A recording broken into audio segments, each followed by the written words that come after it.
just type it into the chat window and I'll try and sort it out for you. But over to you now, Rob. Excellent. Thanks, Peter. Okay, well, hi everyone again, and thanks for joining today. Like Peter says, I'm Rob Skinner, and I run a company called Skout PR. And I'm going to talk to you today specifically about what we've termed the content conundrum, which is really looking at the power and value of producing and using engaging and compelling content in B2B marketing. So the objective is really, what I'm hoping is that I can give you all some insights and ideas to take away, both in terms of what you can do to make your content more compelling or plan it in a more effective way so that it actually delivers a greater return for you and for your organization. But also potentially for some of you, some sort of backstory information about the value of content, because I would imagine that part of your challenge is also the internal sell, both to the management and other colleagues. One of the issues of a content-based marketing approach is obviously you need people to help to produce the content, which is the time-consuming job. So having people on side in that situation is absolutely critical. So just moving on, quick introduction to Skout. So our background is firmly PR, or my background is firmly PR, actually in the B2B tech sector. Some of the logos on the right will suggest. But today, with the market, we've evolved into being, really a broader communications consultancy. And that means that we now provide 3 integrated services for most of our clients. The top one is helping them to plan and produce marketing content across a whole range of different areas. And then in sync with that, we help them to generate really, really strong PR coverage. And we also help them to plan and execute their social media effectively so that let me just get rid of this box on the screen. So that they can actually deliver a sustainable social media program that has a direct impact on their marketing and communication success. So really, what we do is all about helping B2B organizations to engage with and influence their key audiences, whether that's for with potential customers for lead generation, or whether it's other stakeholders in the business, through a number of channels, through the media, through third-party influencers, but also through their own marketing direct to customers. So quite a broad remit all in all. Okay, so let's just set a bit of a scene really. Now I'm actually going to touch on the PR industry to start with, because I think that's a really important place to start when you're actually thinking about how you approach content from a marketing perspective. Now, the PR world is renowned for its stunts, or traditionally renowned for its stunts. So yes, the picture on the slide is, of course, David Blaine, and it's debatable, really, I think, why the guy chose to suspend himself in a glass box over London for days on end, or certainly what that really achieved. It's also questionable as to whether it actually achieved anything tangible for him or for anybody else who saw it or watched it. But of course, that's the world of entertainment, and we're here to talk about business. But the key point is that business content is also about entertainment too. You have to tell a story in this content that you're producing, whether it's 140 characters on Twitter, or whether it is some in-depth ebook, white paper type of content as well. And that's become even more critical, and research has shown that one of the key challenges that organizations find, that B2B organizations find, is finding and using engaging and compelling content that actually hooks into the people they want to talk to. So that is absolutely critical. And what we believe is that the more fabricated stunt-based approach to PR and content, I guess the smoke and mirrors, image building type, something out of nothing type approach, it may be seductive when wanting a big splash, but it's kind of artificial high visibility that quickly gets forgotten, or means that you get remembered for the wrong reasons, but doesn't actually help you sell, because it doesn't really tell people who you are and what you do. There's no real authenticity to it. So what we advocate is really, it's the antithesis of that scenario, which is what we've termed natural PR, or in the case of today's discussion, natural content, which is really just a sort of broader version of it. So a bit of a backstory for me. I called my company Skout. That wasn't for, apart from the fact that it's the same first two initials of my surname. I am also a Cub Scout leader. So every Thursday evening I give up my time to go and help 25 young boys have a great time. But really the point is that, what are Scouts brilliant at? Well, they're brilliant at finding and using natural resources to survive and being prepared at all times. And really that's what you need to be. You guys need to be Scouts too, in the sense of the way you approach content marketing. You need to be searching, or as we call it, foraging, within your organizations for the richest natural sources of content that will stand you out from the crowd and tell your authentic story. What's often quite difficult is actually being able to see those things because you're so busy doing the day job, but it's actually important to take a step back and look at, what have you got, what assets have you got that could make really compelling stories or content, and don't shy away from telling the story as well as just delivering the words. Okay, so back to our core, really our core conundrum. The key question, what is this content conundrum and how do we solve it?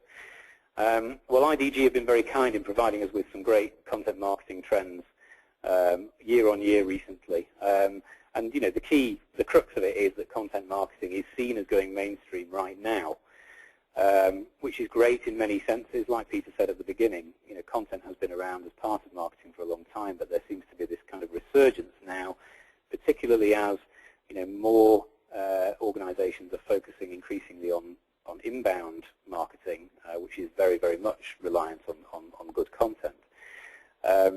But for the recipient, the challenge is that the floodgates are opening. Everybody's producing more content more often by more of us, but we're all really trying to target the same people effectively.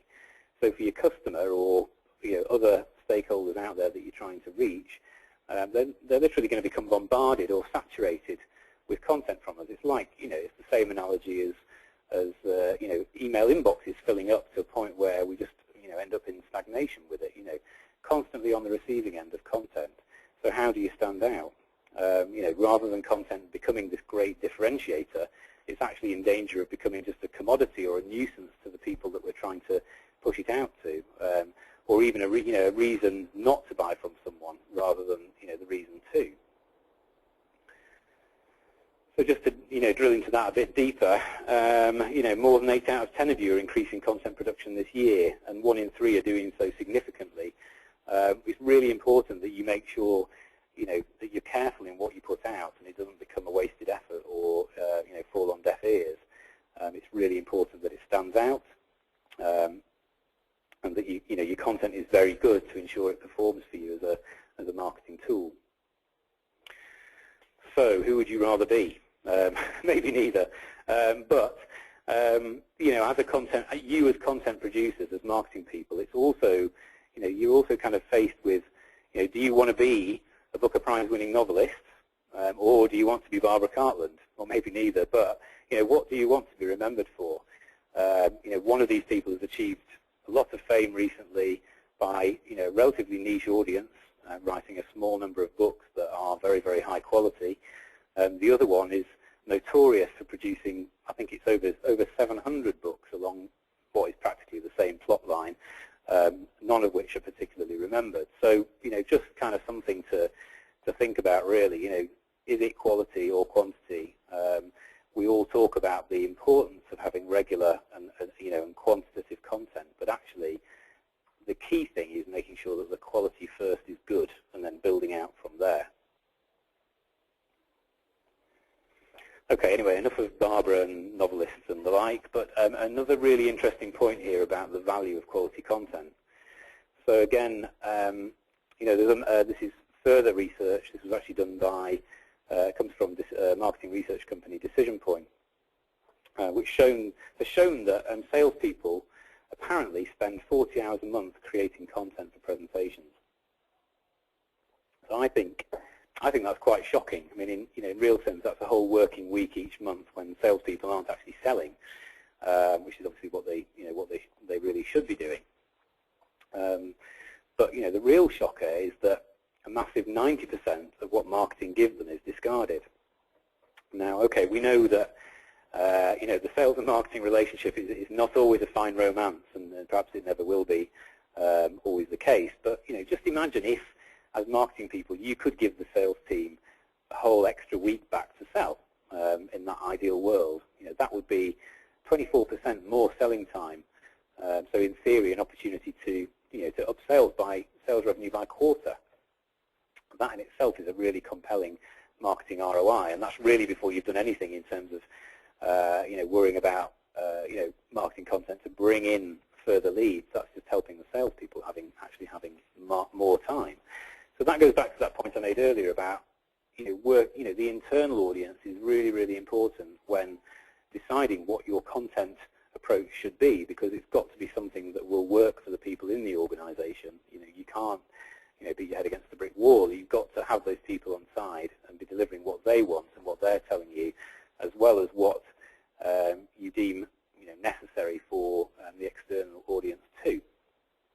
So the real crux of the matter is, of the conundrum is that we're all doing it, but how do we ensure that we plan it and make it and use it in a really compelling way so that it does pay dividends from a marketing perspective? It's not sufficient just to do it.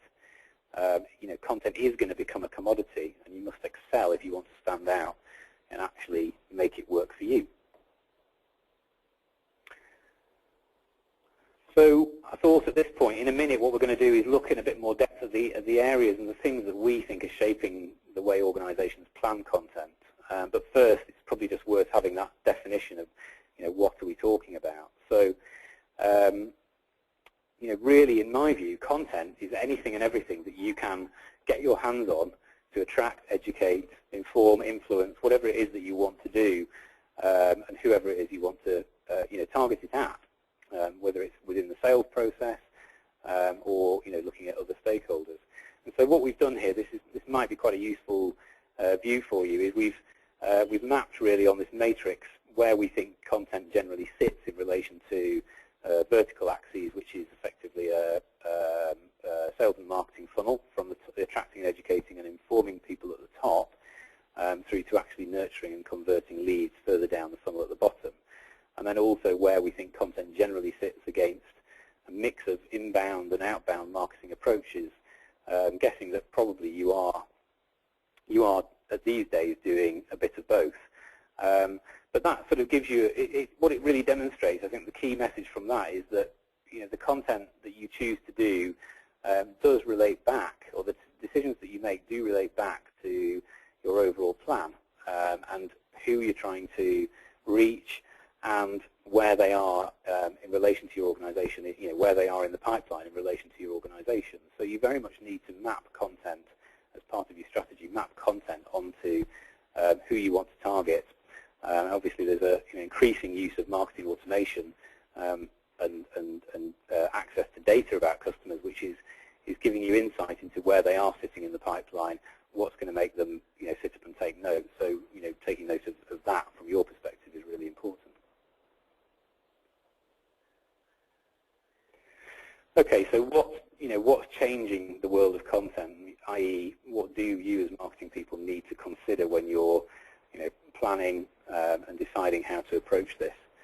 We think there's obviously a lot of stuff out there, but we think this really boils down to three things that are affecting the way content's produced, or three key trends, which are, first of all, technology, and that's both in terms of what technology is at your disposal as marketing people to help you actually automate the process and gain access to insight about what customers want.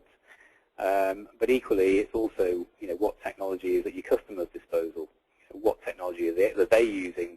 How are they reaching you as an organization? And the second one is by behavior.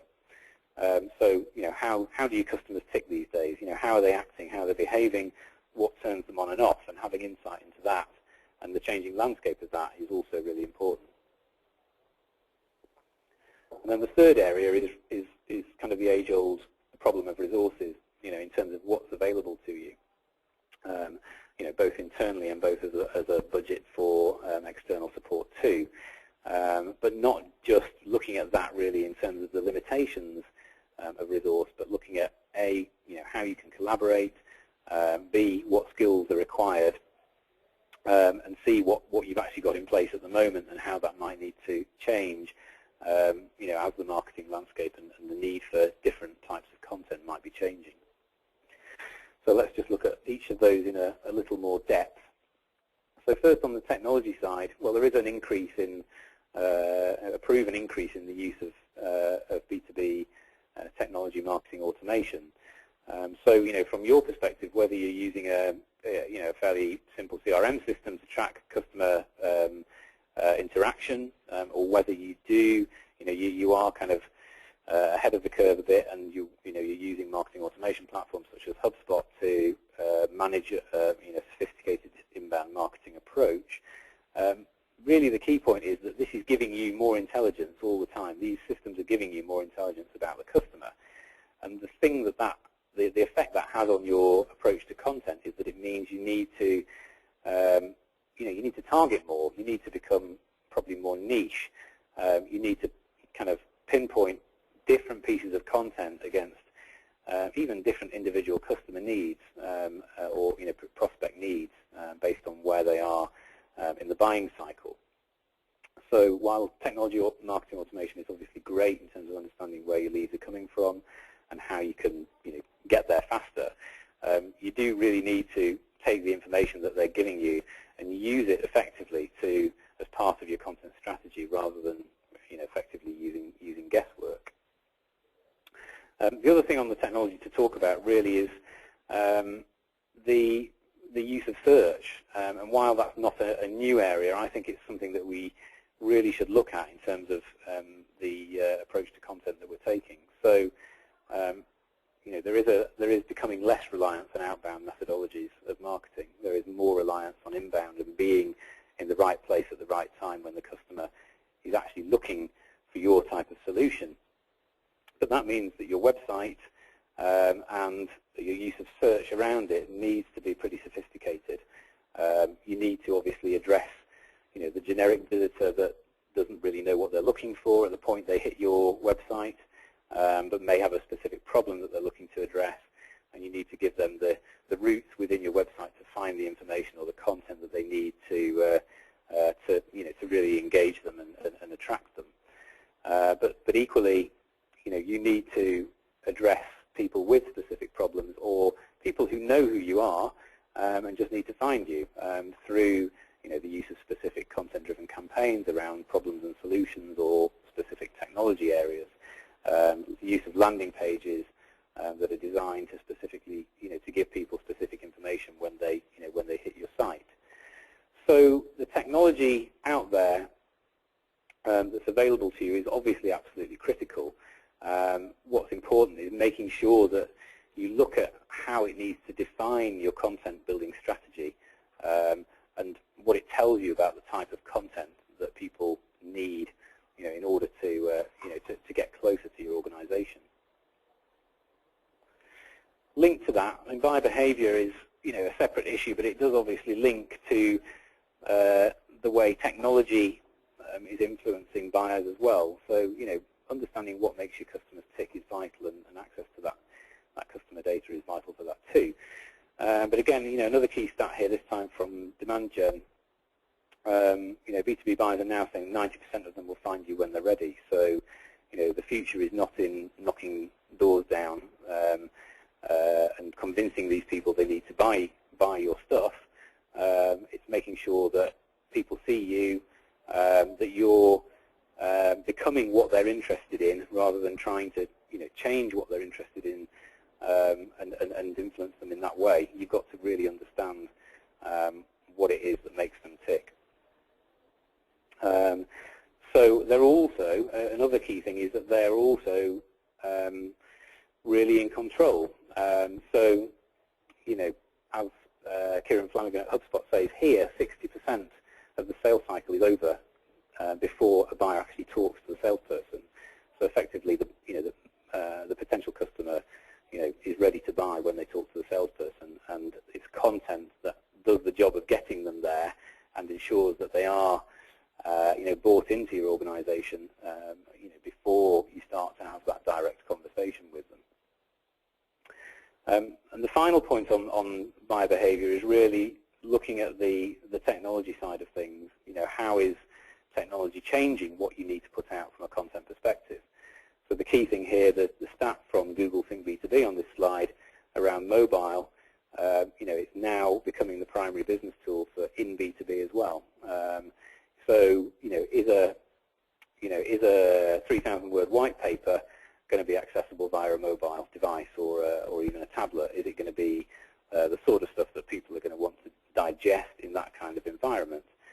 So having an insight into the technology that's being used and the technology trends being used is vital, again, in understanding what type of content or how you should be structuring your content and presenting your content, as well as just the words and pictures and stuff that goes into them. Okay, and then we get on to the age-old problem, resources, the old chestnut. So obviously, it would be fantastic if we could all produce the best content in the world whenever we needed it, meet every individual customer's needs. But we are obviously all faced with resource challenges. There's never enough time, there's never enough money to do everything that we want to do. And there are some key challenges here highlighted again. This is statistics from the IDG survey. Time and bandwidth, absolutely key. Also, going back to that point about storytelling, that the need to create engaging content is something that a lot of organizations do struggle with, as well as managing to push out the variety of content that they want. So a key consideration here really, I think, is what we call grouping, which is really focusing your time and attention on things that can deliver in many different ways. Can you, for example, create an environment where you can produce a number of different pieces of content from one source? An example would be if you can host a half-day round table discussion, which also uses video. You can create a real-life event. You can produce written content on the back of that. You can also video the delegates, so you can produce video content. You can turn that into blogs. You can tweet about the blogs. Effectively, you can create a whole raft of content from a single source. So it's very important to think carefully about what the important content groupings are, or what the key sources of content are that can actually drive a lot from a relative little. So the other key thing really is the point that Jasper Bell makes on this slide about 3-sentence ideas being turned into 36-page e-books. Don't go into overkill on content. That can kill your resources. It's much more important to keep the bar high, as Del says here. Make sure you get the content to be good quality, to be engaging before you start worrying about the frequency. Because if you don't make it good in the first place, however many blog posts you put out, or however many tweets you use, or LinkedIn discussions you engage in, if the source content that people are linking back to is no good, then they're not really going to be wowed by you as an organization. So, if you are strapped for resources, keep the focus on quality.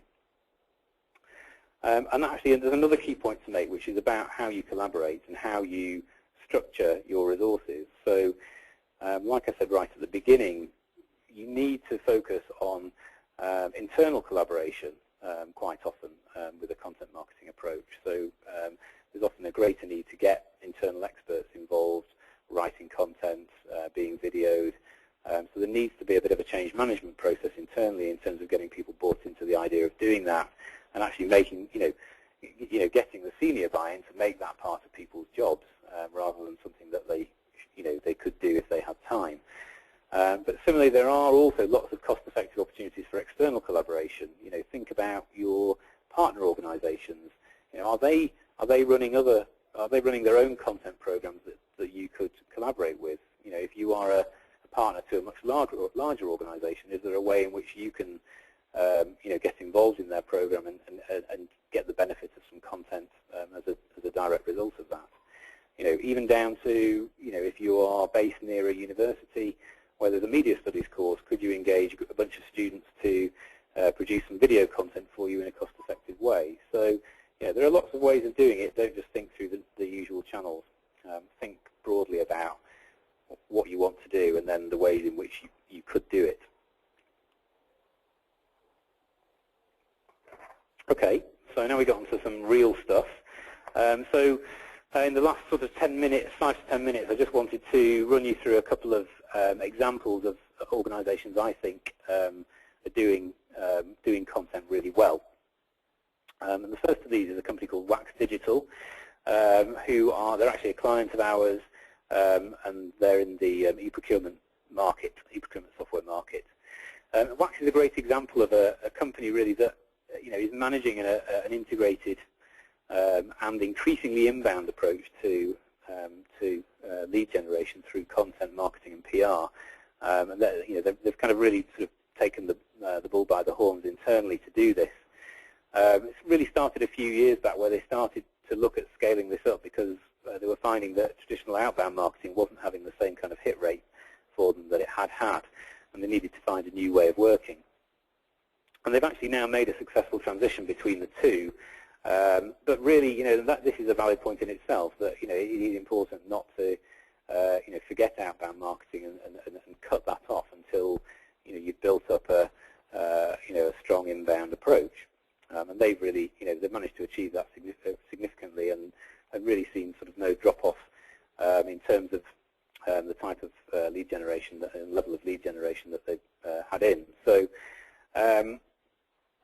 As you can see from this slide, there's been a range of stuff that we've done and assisted them on. From we've created a content brand, working with them, created a content brand for them, which is you'll see on the sort of top right and in the middle the stuff entitled source material. So that involves the production of a quarterly ebook, which is it has embedded video in it, and it's really a series of different articles and infographics in each edition that really bring an area of their technology or their market focus to life in an interesting way, and that can be easily digested on a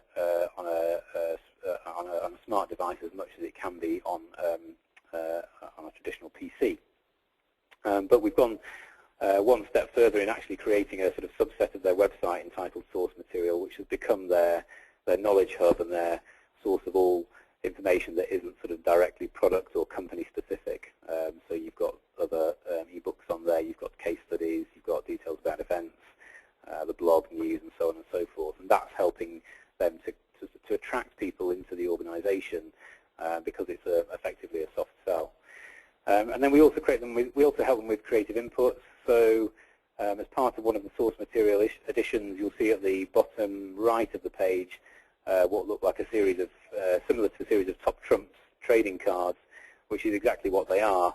So taking Wax's focus on the sourcing market, we came up with the idea of creating a series of cards and some infographic visuals that basically look at different spend categories within organisations and look at the nuances of what it's like to buy stuff in those categories. So and that's been used both within the source material e-books, but it's also been used extensively in the press. So we used it to generate a series of guest blogs on their top target publication, Supply Management, which you can see on the left-hand side. So that's probably enough about Wax, because I want to have time to show you this other example, which is a product called Cahoots, which is really, this is a good example of, probably a more intensive example of using automated inbound content marketing to launch a new product brand. And this was a brand that, there was no previous traction. It was an existing piece of software, but a whole new rebrand based around a new launch. And this is actually the work of a Skout associate, an inbound marketing agency called Axon Garside in the UK. I borrowed this off them. So when the company launched it, they were moving into a SaaS model in 2012, and at that point they realized they needed to readdress their marketing. And they worked with Axon Garside to develop a really whole new user-friendly product brand and naming. But beyond that, the next challenge was how to get it noticed. And not only that, how to generate a pipeline and sales to justify the budget spent on the rebranding in the first place. Key challenge was, they were entering a really sort of hot and crowded market, with key players like Huddle in there, Google Presence, SharePoint, and the likes of Yammer. So, a new brand coming into play was going to struggle unless it had some really solid marketing behind it. But they also had no experience of selling SaaS, no existing database or prospects to work from, so it was very much a clean sheet. And really, they could have taken two routes. They could have said, right, let's stick with an outbound marketing approach, or let's look at this as an opportunity to do things differently, which is what they actually did. And through recommendation, they chose to take more of an integrated, an inbound content-driven approach, backed by marketing automation software, to track interest and guide potential customers, down the marketing funnel without the need for, early sales intervention, which is, a costly business. So just some examples of the key content within the strategy here. So as you can see, it included a series of collaboration guides that they produced, which effectively focus on, they're not focusing on the product at all at this stage. They're focusing on, specific collaboration issues that need to be addressed. So really sort of, honing in on the pain points that those organizations are facing. And then, obviously, at the same time, giving the opportunity to download those guides so that they can, so that Kahoots can generate further information about that potential lead. Similarly, those guides were used in relation to, used as content for conversion pages on the website. So here's an example of one focused on public sector stakeholder engagement. So again, very much using a problem-based approach. And then also, the campaign included the use of specific and targeted calls to action very much. So, here we're looking at, some of the problems that exist around collaboration, such as, or some of the things that organisations might be looking to overcome, such as having a very dispersed team. And then when we look at the kind of the wider use of content to draw people in, obviously a regular and engaging blog was critical to drive SEO, but also and also keep everything current for visitors on the website. It was also used as a pointer within some outbound marketing activity to a clean database. So, again, a key point here is that while the main focus was inbound content and content-driven, outbound marketing was still used as a trigger to get people hooked in and actually looking at the content in the first place. So just more of the same, email marketing, showing how the guides were used from an email marketing perspective as well. So as you're probably building up a perspective here, the key thing was really, again, that grouping of having a sort of having a core theme or core content that was then used across a number of different channels. So, use of LinkedIn discussions and social media was another key tactic there. Even PPC and search was used as part of the campaign as well. So I think for me the key thing about this is that probably a lot of you are doing these things, and obviously you may well be doing these things in a sort of very automated and tracked way, or you may be doing them as ad hoc elements of your marketing.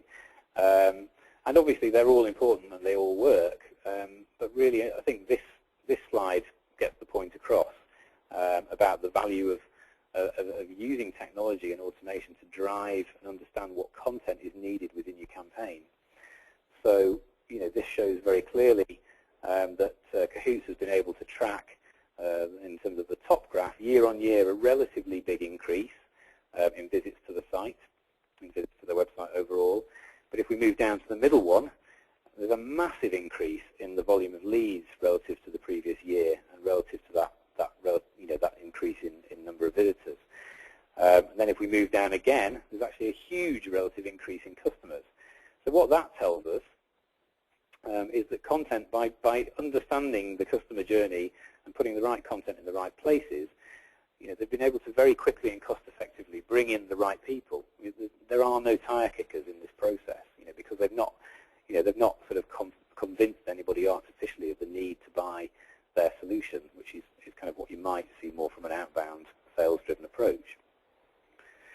And then really the final gold dust is the ability to see where those results came from, so that over time you can look at what's worked and what hasn't. You can look and you can see the 19 customers have come directly from organic search, and you can look at perhaps where the conversion rate wasn't so great. Was there a different content strategy that you need to adapt and look to do differently later? So taking a content approach, but doing it in a very, very measured way, such as Kahoots have done, really shows how you can adapt and evolve and make content key to bringing potential customers as close as possible to your organization before your sales guys pick up the phone or meet them when they are actually ripe for sale. So that's it. So really just a final note, going back to our kind of core premise about natural content. It really is something that I can guarantee everyone in any organization is sitting on. There's a good story in there. There'll be multiple good stories and good ways of getting and extracting the assets from your organization, whether it's data, knowledge experts, customer insights, and it's about doing things cleverly and differently to pull those opportunities out, and making sure that your customer knows exactly who you are and what you do. So I think the time's up. Thanks very much for listening. And if you've got any questions, I'll be glad to answer them. Thanks very much, Rob. If anybody does have any more questions, if they key them into the chat window, we've got a few that have come in. I might open the unmute everybody and just see if that works as well, or whether we get some howling feedback. But let's take questions by chat first of all. So first question, how do I balance engaging content with the wishes of management who see content as brochure-driven words? I think that's a problem that a lot of us are facing. It's often the internal people that are causing us more problems. Yeah. I mean, it is definitely a challenge, and we do find either the organisations that we work with, some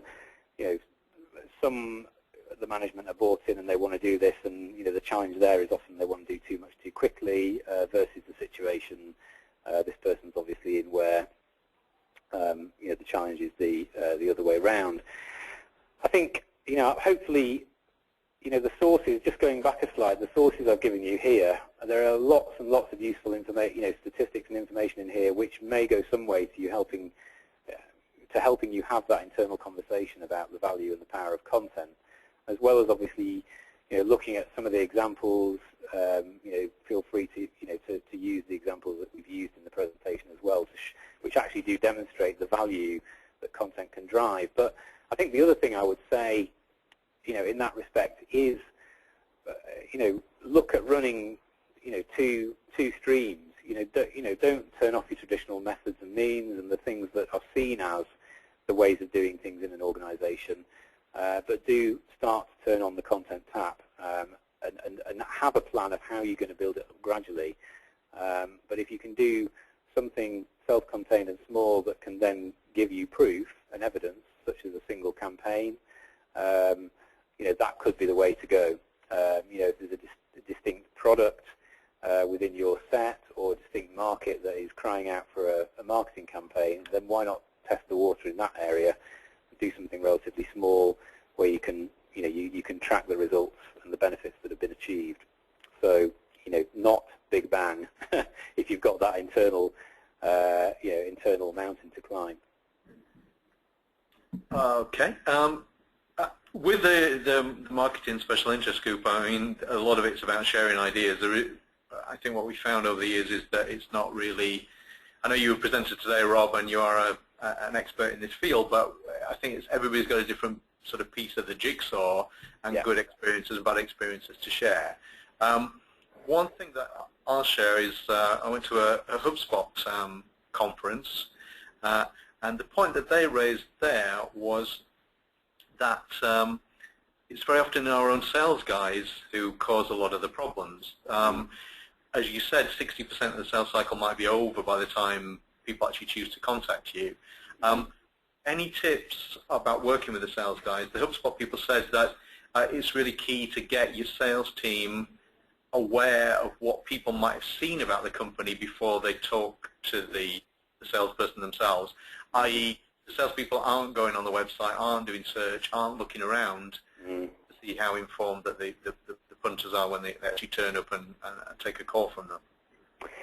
Yeah, that is a valid point, and actually, in the work we've done with Axe and Garside, similarly, I mean that when they are a HubSpot partner, what we tend to get more involved in is the actual helping with the production of the content rather than the nuts and bolts of the automation behind it. But again, I've had that feedback through them that they've had to pull sales guys from within their clients back from the brink almost, because they can see these what look like potential hot leads dropping into the pipeline, and it's like, no, don't call them, don't speak to them yet. We've got to wait until they're ripe. They're not, they need to be two stages further down the pipeline before we go in. So I think there is a problem in terms of that, but then also, like you said, engaging the sales guys so they know what they should be doing and what they should be saying.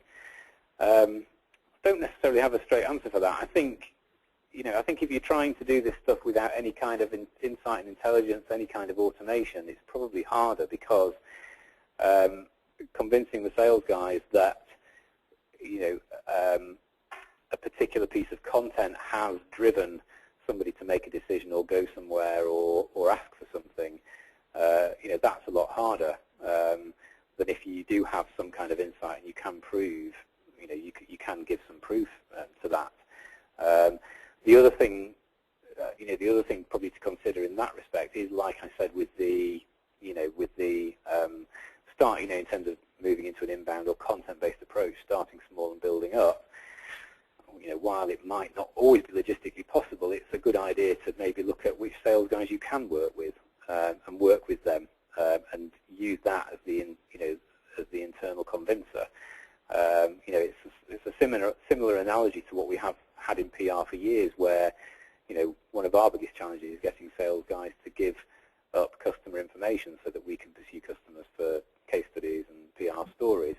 And it's the same thing applies. We normally end up working with one or two sales guys that are pro it, and it's when the others see the benefit that they're getting by having their customers profiled that they convert. So I think the answer probably is a combination of as much data that you can find to demonstrate the benefit, and focusing on what you call probably the early adopters within your sales team are key strategies there. Okay, what I'm going to do is now take everybody off mute, so if anybody wants to ask a question live, so turn off the radio, kick the dog under the desk. We'll see if we've got any more questions. So everybody's off mute now. Anybody got any specific questions they want to ask Rob?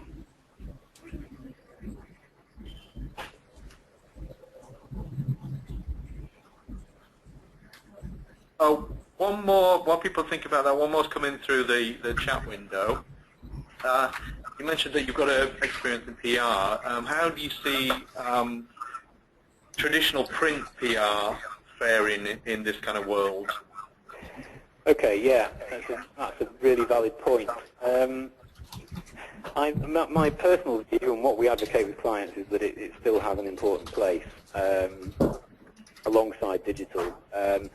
I think a big part of the problem with PR is that it's now becoming latched on to content marketing strategies, and that's all that it's doing. So organisations are investing in PR, either they're generating digital coverage or online coverage that includes links back to core content or blog posts or whatever, and that is absolutely valid, and it should be used for that. But quite often, what that avoids is the ability to create, a big piece of marquee press coverage, which has and always will have, great impact in many different areas, even though it doesn't necessarily, drive a direct results or generate leads.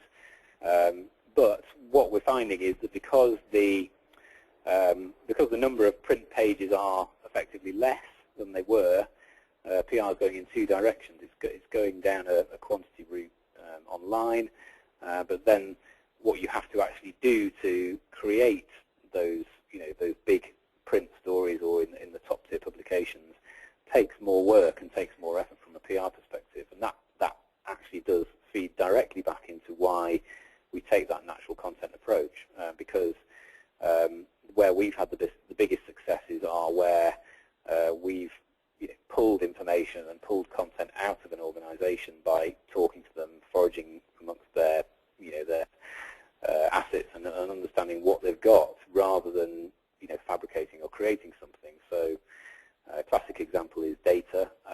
Obviously the PR world is full of PR surveys that are done with a distinct objective of providing coverage. But if you as an organization are sitting on data, why not actually spend that budget on somebody internally finding, pulling that information out, aggregating it, analyzing it, because it is real information. If you're a SaaS provider or cloud provider, for example, you probably got sitting on information about the way organizations use your technology, or what areas of your technology they use. And we've had some really, really strong successes with clients by helping them extract that information.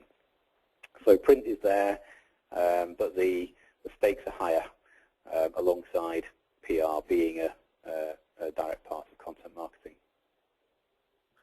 Okay, Rob, let's draw things to a close there. Okay.